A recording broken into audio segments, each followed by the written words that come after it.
A Joan Margarit. Pincel simétrico. El poeta llega y lo único que encuentra es un sueño errante.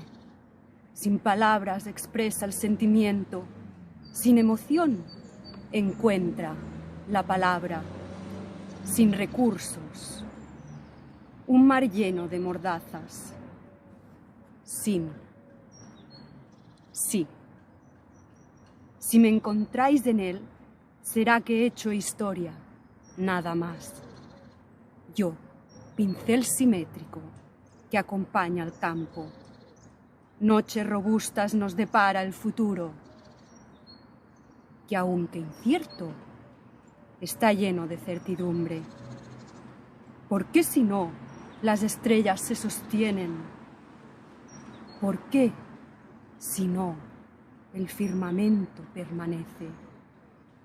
Rotundo y fiel es a su destino, apelmazado en su campo pastoril de flores de azucena. Dichosa vida, pueril estaño que se adentra sin saber su nombre, el nombre del divino.